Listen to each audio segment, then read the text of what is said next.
everyone. So this is Palette's podcast called Generation Zoomers with Kelly and I, where we're going to be talking about different issues that we've dealt with as a young individual and how we've navigated through situations that might be tough as someone in our age range at the moment. So today we'll be talking about post-high school identity crisis. And why don't we start by asking the real question? What happened right after you graduated high school? Depression. No, I'm being so serious. Really? Okay. Yeah, I think I struggled the most with my well-being. I mean, we had online school for the last half of our of our high school. And then we had to go back on Zoom again for the first year. For college? Yeah, for the first year of college. And we're like, when is this gonna end? Well, it never did. We kind of did. We obviously went back to college, and we left our homes. But that period of time where I was just at home a lot, and I was I expected to leave. I was expecting, to start anew and start a fresh chapter in my life and just be in a new setting, a new environment. But then when I knew I was gonna be back at home again, everything changed for me, and I felt kind of thrown off a lot. Yeah, I think for me is I did my first semester online, but I also took a semester off. So the semester off was actually a much better idea than actually going to uni during COVID.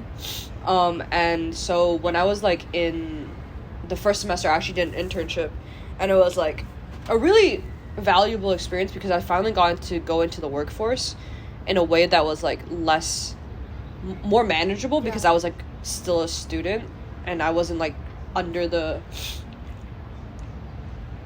pressure of being an actual proper work proper worker. So it was really good for me. But I think right when I got out of high school, I wasn't depressed. I was more excited, but also was very fearful of the future. Right. So I was kind of scared that I would end up it's really stupid thinking about it now, but I wasn't going to be able to make anything of myself when I graduated. Yeah. Because it's really hard to think about how much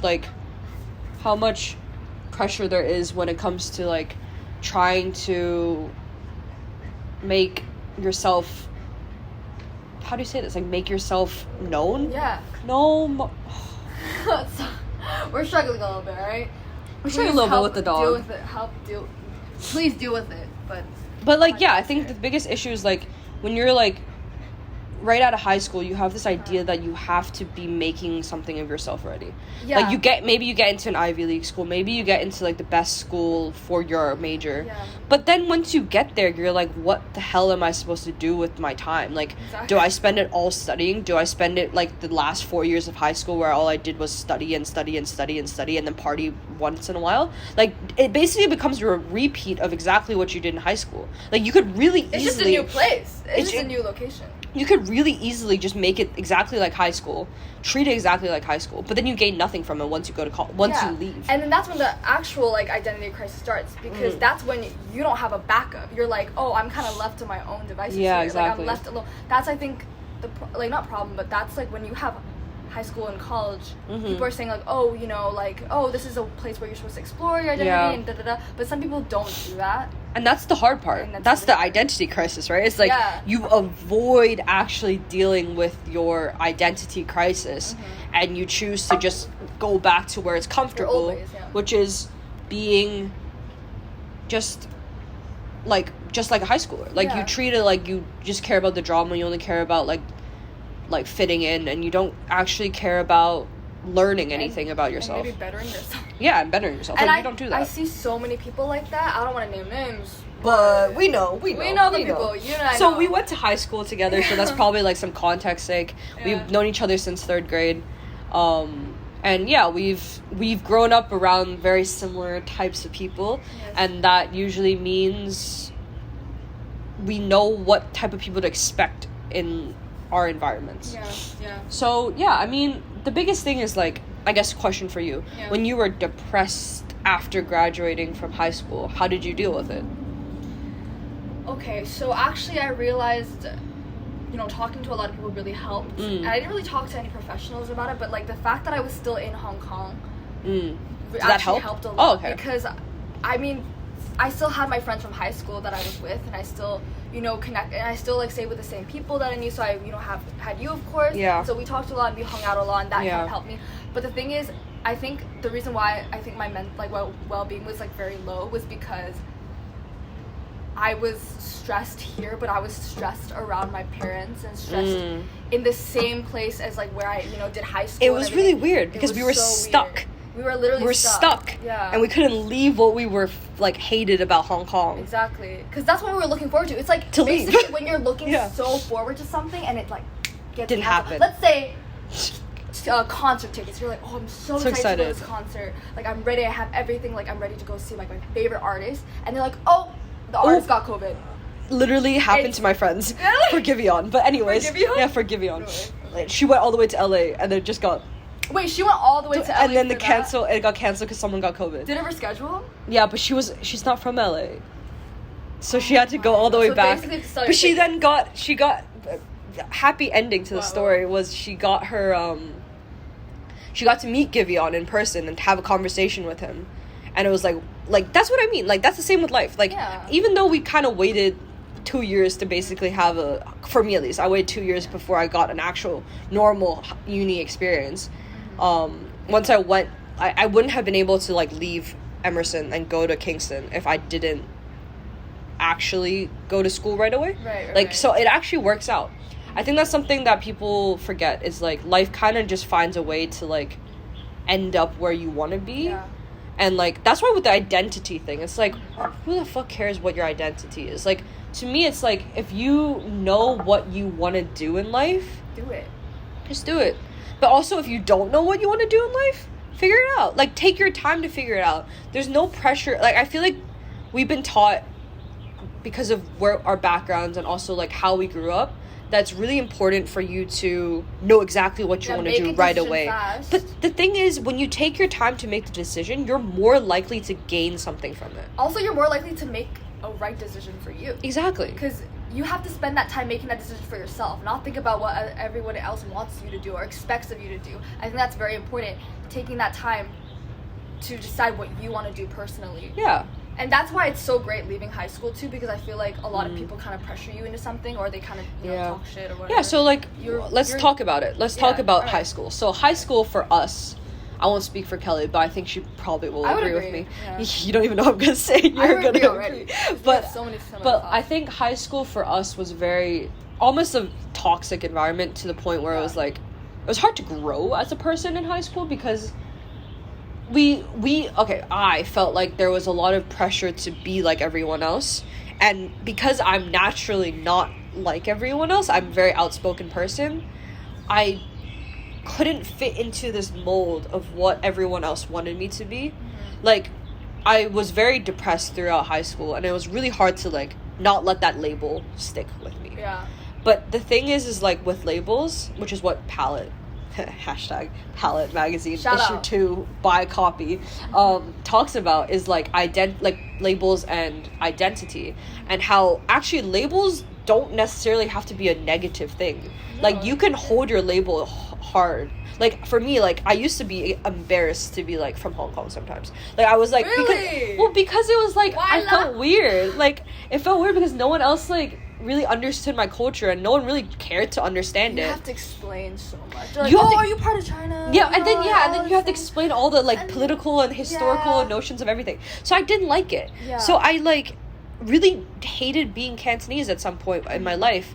And now when you ask me like, where are you from, I'm like, I'm from Hong Kong. Like, it's the first thing I say.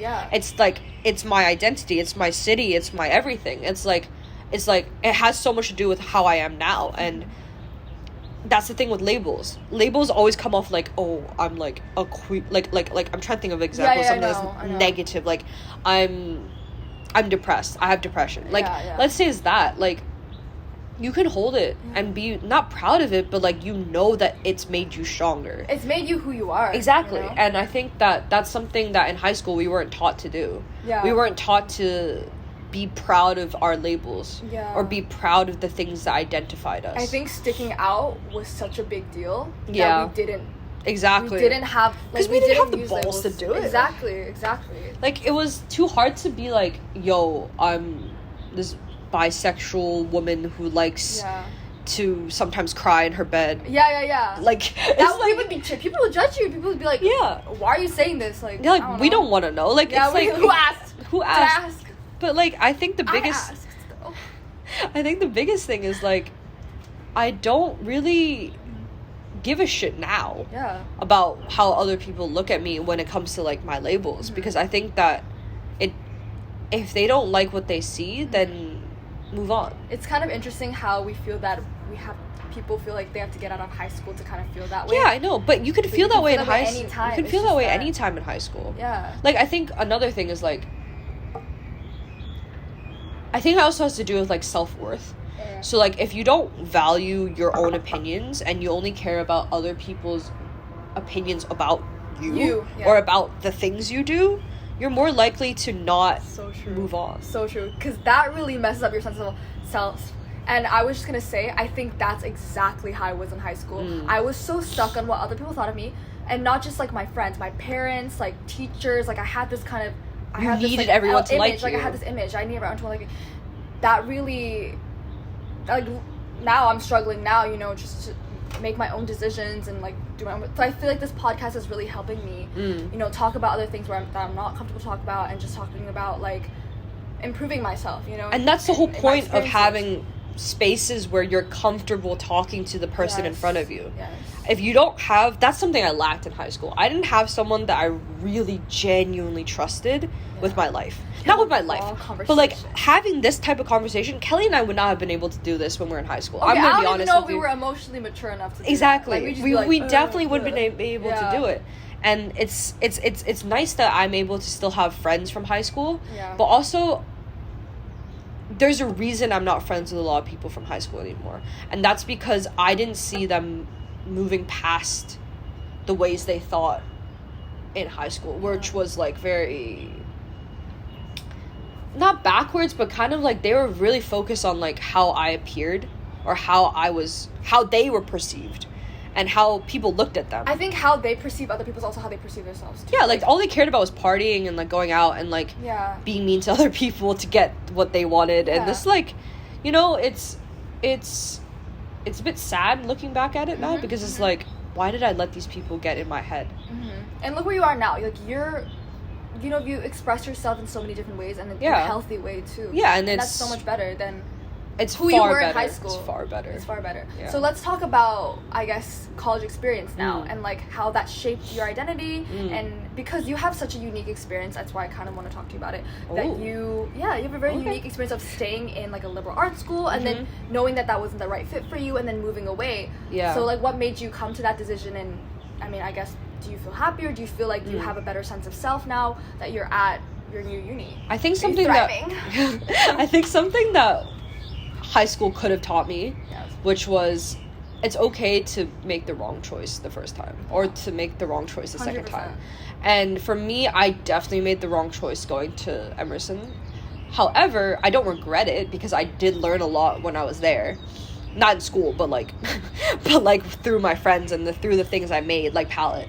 And one of the biggest things that I'm really grateful for is having a person tell me, who's here, by the way, that it's okay for me to make a decision and change my mind. Yeah. Like, it's not a big deal to make a mistake, or not even make a mistake. Don't think of it as a mistake. Make a choice that you no longer think is the right choice for you. Exactly. So when I went to Kingston, I was really scared. Like, it was a really big deal. Like, I went from from Hong Kong to America to fucking England. Like, it's just like, it was like a big change. Like, I'd never been to London. Like, I've only been to England one time. It was London. It was like I was like 12 years old, and then I was just moving to a new country all of a sudden in the middle of a summer. And you're just like, I'm just gonna do it. I'm like, okay, I'm gonna go.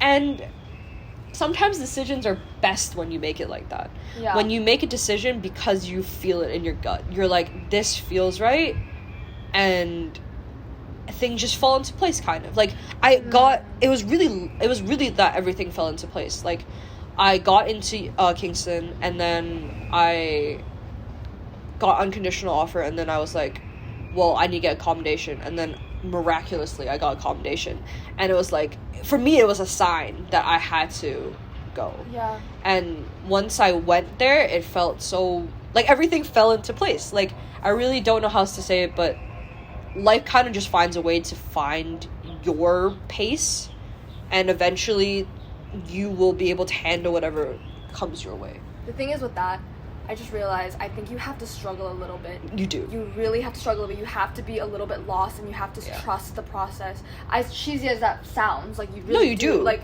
honestly, I just realized, like, there's gonna be, like, not, like, it's not everything's gonna work out immediately. You're gonna have to trust what's gonna happen, and you're just gonna have to wait and play. You kind of just have to deal with it. Yeah, deal with it.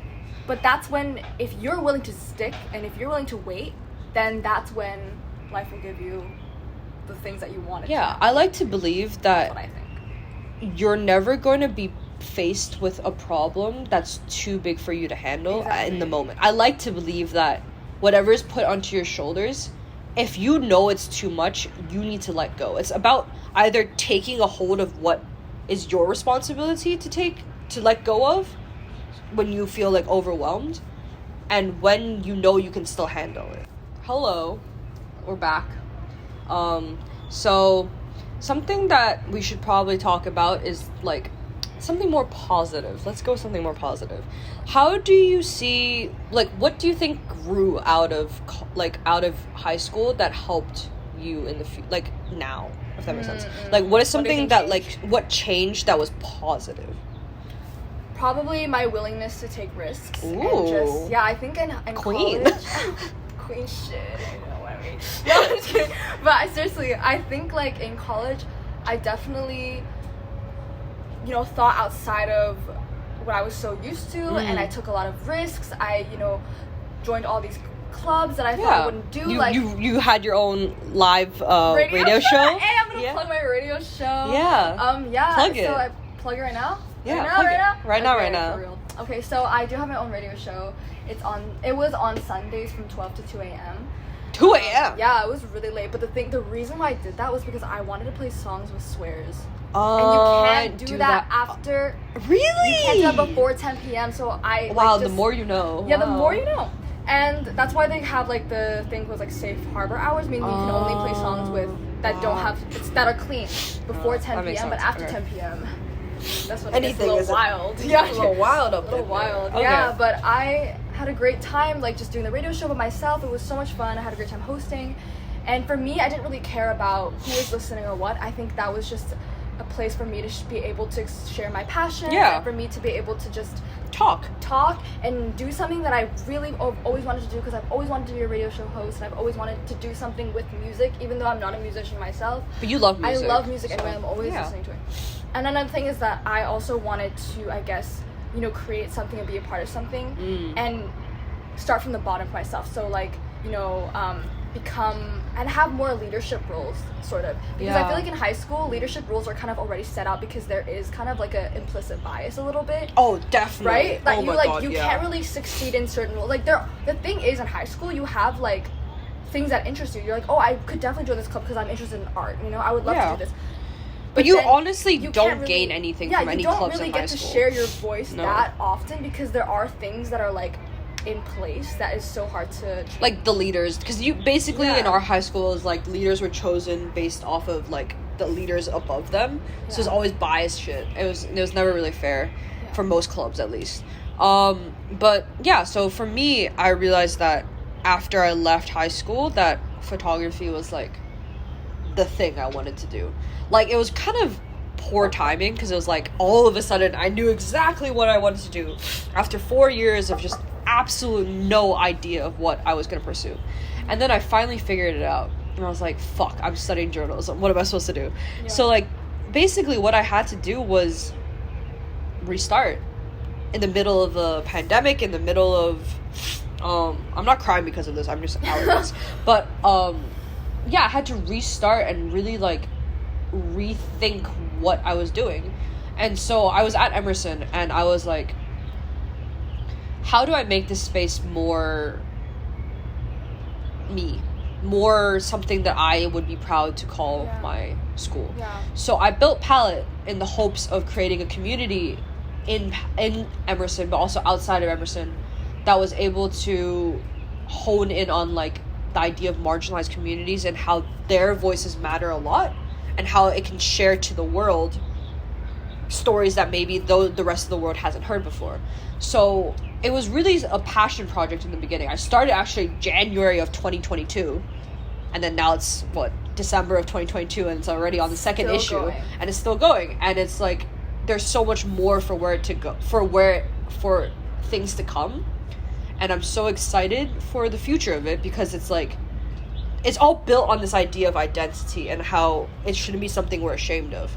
And it's also about embracing other people's identities and other people's palettes. It's about other people's ideas and other people's... It's all about learning, really. Yeah.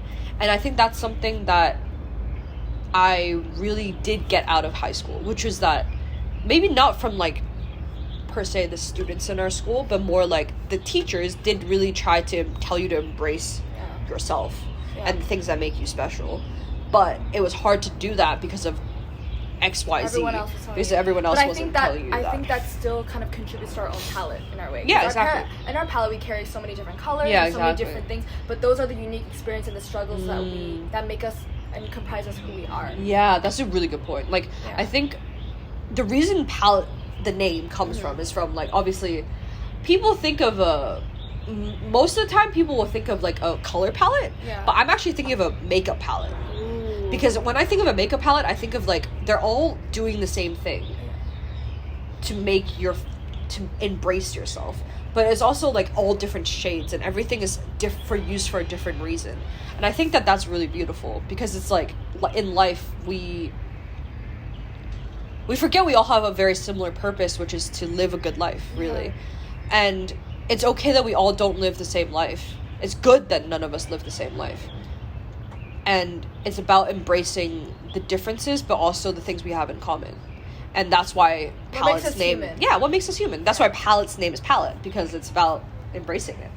But, yeah, I think to end off this podcast, I think Palette really is about creating a community of people where we have this opportunity to share our work in an environment that's built for people of marginalized communities. Like, I don't mind this space being growing and turning into a massive thing. Of course, that's a great thing. Yeah. But in the end of the day, I want this to be a space where stories that haven't been told are told.